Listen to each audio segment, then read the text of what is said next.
अस्सलामु अलैकुम वरहमतुल्लाह। मेरे अज़ीज़ भाइयों और दोस्तों और बहनों, न्यू जस्टर टीवी के चैनल पर मैं आपको खुश आमदीद कहता हूँ। मेरे नए आने वाले बहनों और भाइयों से मेरी गुजारिश है कि बराह मेहरबानी मेरे चैनल न्यू जस्टर टीवी को सब्सक्राइब करें, वीडियो को लाइक करें और इसको शेयर भी करें ताकि इल्म की बात दूसरों तक पहुँचे और आपको अजर मिले।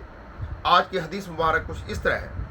हज़रत अबू हुरैरा रज़ी अल्लाह ताला अन्हु से रवायत है कि रसूल खुदा सल्लल्लाहु अलैहि वसल्लम ने फरमाया, जो शख्स ईमान और इखलास और सवाब की नीयत से रोज़े रखे तो इसके साबिक़ा गुनाह माफ़ कर दिए जाते हैं। जो शख्स ईमान और इखलास और सवाब की नीयत से रमज़ान में क़याम करे यानी कि नमाज तरावी का अहतमाम करे तो इसके साबिक़ा गुनाह माफ़ कर दिए जाते हैं।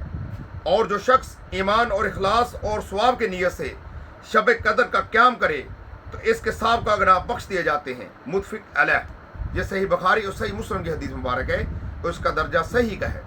मेरे भाइयों और दोस्तों, रमज़ान मुबारक की आमद है और हमने अभी से रमज़ान मुबारक की तैयारी शुरू कर देनी है और अल्लाह से दुआ करनी है, ए अल्लाह हमें रमज़ान मुबारक के बरक़ात से मुस्तफ़ीद होने की तौफ़ीक़ अता फरमा।